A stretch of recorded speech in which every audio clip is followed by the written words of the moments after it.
Au nom du Père et du Fils et du Saint-Esprit, Amen. Grande joie d'être là avec toi en ce mardi 22 novembre. Et nous avançons dans ce mois de novembre, le mois de la sainteté de tous les saints. Et je te rappelle, c'est très important de faire la lecture divina et partage avec d'autres personnes la lecture divina, s'il te plaît. Et aujourd'hui, la première lecture, c'est Apocalypse chapitre 14 à partir du verset 14. Et voici qu'apparut à mes yeux une nuée blanche, et sur la nuée était assis comme un fils d'homme, ayant sur la tête une couronne d'or et dans la main une faucille aiguisée. Puis un autre ange sortit du temple et cria d'une voix puissante à celui qui était assis sur la nuée: Jette la faucille et moissonne, car c'est l'heure de moissonner. La moisson de la terre est mûre. Alors, celui qui était assis sur la nuée jeta sa faucille sur la terre, et la terre fut moissonnée. Puis un autre ange sortit du temple au ciel, tenant également une faucille aiguisée. Et un autre ange sortit de l'autel, l'ange préposé au feu, et cria d'une voix puissante à celui qui tenait la faucille: Jette ta faucille aiguisée, vendange les grappes dans la vigne de la terre, car ses raisins sont mûrs. L'ange alors jeta sa faucille sur la terre, et il en vendangea la vigne et versa le tout dans la cuve de la colère de Dieu, cuve immense. Puis on la foula hors de la ville. Et il en coula du sang qui monta jusqu'aux morts, des cheveux sur une étendue de 1600 stades. Alors, ici, qu'est-ce qui est important? La parole de Dieu nous dit que la moisson est mûre. Et c'est vrai que l'action de l'Esprit Saint dans nos vies fait que nous puissions mûrir dans notre vie humaine, dans notre vie spirituelle, dans notre vie relationnelle. Ça veut dire la maturité. Elle concerne plusieurs domaines de notre vie.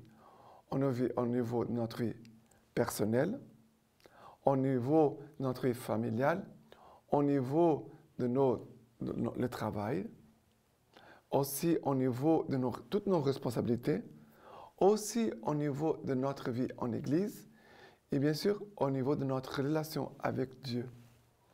Ça veut dire que nous devons faire attention et vérifier comment je mûris et aussi comment Dieu me fait mûrir.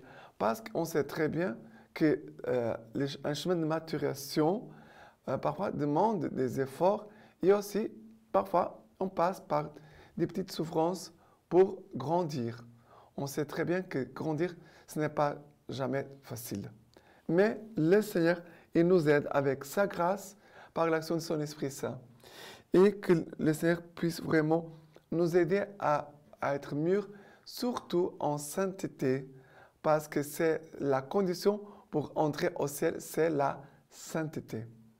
Que le Seigneur puisse produire des fruits de sainteté, de fruits mûrs, de bons fruits, pour que nous puissions vraiment donner cela à Dieu et aussi aux autres.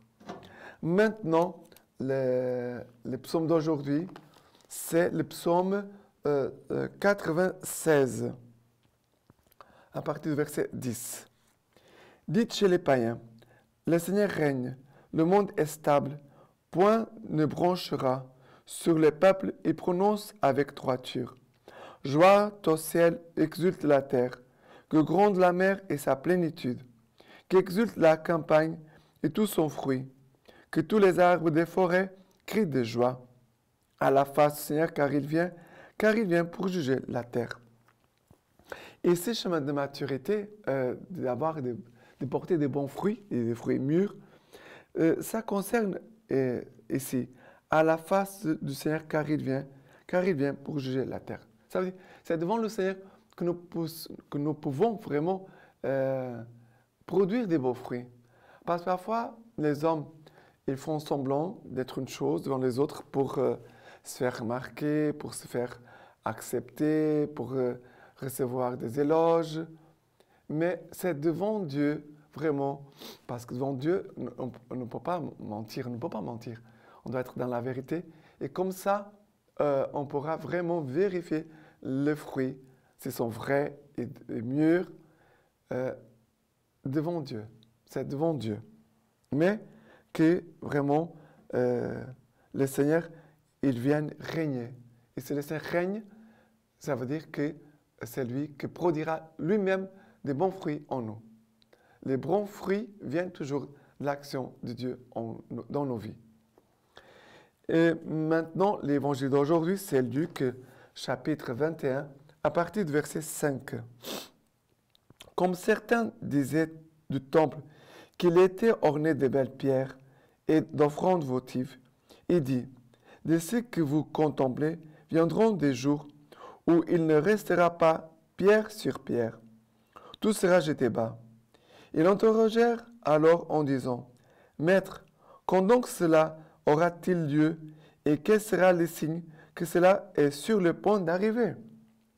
Il dit, « Prenez garde de vous laisser abuser, car il en viendra beaucoup sous mon nom qui diront, « C'est moi », et le temps est tout proche. N'allez pas à leur suite.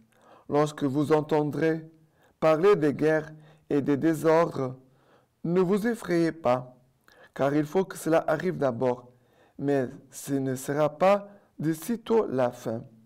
Alors il leur disait, on se dressera nation contre nation et royaume contre royaume. Il y aura des grands tremblements de terre et par endroits des pestes et des famines. Il y aura aussi des phénomènes terribles et venant du ciel de grands signes. Alors, ici, Jésus parle de la ruine de Jérusalem, où tout va tomber par terre. Il ne restera pas pierre sur pierre. Et Jésus parlait ici du temple. Il parlait ici du temple. Parce que Dieu veut édifier son temple en nous. Et le Seigneur, c'est par le temple à Jérusalem que Salomon avait construit, mais tout va tomber, tout va être détruit. Mais qu'est-ce que c'est important? C'est que Dieu veut édifier le temple nouveau dans nos âmes, dans nos cœurs. Et après, que Jésus continue de dire, il y aura un temps où beaucoup vont venir dire, c'est moi, ou le temps est tout proche, au nom du Seigneur. Et Jésus dit, n'allez pas à leur suite. Et c'est vrai que chaque fois nous voyons de nouvelles églises, on pourrait dire des églises, parce que l'église, la vraie église, c'est l'église que le Christ a fondée, c'est l'église catholique. Qui a fondé l'église catholique, c'est Jésus lui-même. Les autres églises sont des hommes qui ont fondé. Mais il faut faire très, très attention parce que, surtout quand il y a des moments difficiles, c'est là où il y a beaucoup de faux prophètes qui s'élèvent pour disperser le peuple de Dieu. Et Jésus va dire, il y aura des guerres, une nation se dressera contre une autre nation, un royaume contre un autre royaume. Ça veut dire qu'ici, nous voyons quoi? Toutes les divisions, toutes les guerres, ça veut dire tous les péchés que nous pouvons garder en nous et qui vont produire des guerres. Car les guerres, c'est fruit du péché. Et le fruit du péché, ça veut dire, c'est la mort. Le fruit du péché, c'est la mort. Mais il y a les péchés qui sont dedans de nous. Pour cela, on doit faire très attention de dire, voilà, je ne veux pas tel péché dans ma vie. Il doit sortir pour que le Christ puisse régner en moi, en nous. D'accord? Et aujourd'hui, la lecture patristique de Sainte Cécile. À la fin du 5e siècle, la passion des martyrs. Cécile, Valérien et Tiburce, qui exaltent la virginité chrétienne, rendit célèbre la romaine Cécile. Il nous met au cimetière de Caliste.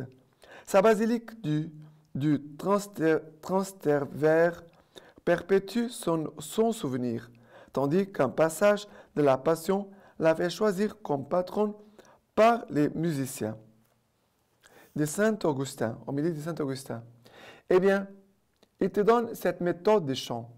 Ne cherche pas des paroles comme si tu pouvais expliquer ce qui plaît à Dieu. Chante par des cris de jubilation. Bien, chanter pour Dieu, c'est chanter par des cris de jubilation. En quoi cela consiste-t-il? C'est comprendre qu'on ne peut pas expliquer par des paroles ce que l'on chante dans son cœur. En effet, ceux qui chantent soit en faisant la moisson, soit en faisant les vendanges, en n'importe quel travail enthousiasmant, lorsqu'ils se mettent à exulter de joie par les paroles de leur chant, sont comme gonflés d'une telle joie qu'ils ne peuvent pas la détailler par des paroles. Ils renoncent à articuler des mots et ils éclatent en cris de jubilation. Ces cris, c'est un son manifestant que le cœur enfante des sentiments qu'il ne peut exprimer. Et à qui cela convient-il mieux qu'au Dieu inexprimable?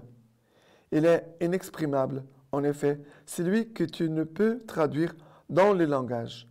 Et si tu ne peux parler, mais que tu n'aies pas le droit de te taire, qu'est-ce qui te reste, sinon de chanter en cri de jubilation? Que ton cœur se réjouisse sans prononcer des paroles et que l'infinité de tes joies ne soit pas limitée par des syllabes. Chantez bien avec des cris de joie. Maintenant, je vous laisse la bénédiction par les mains toutes pures de la Vierge Marie. Dieu Tout-Puissant vous bénisse et vous garde, le Père, le Fils et le Saint-Esprit. Amen.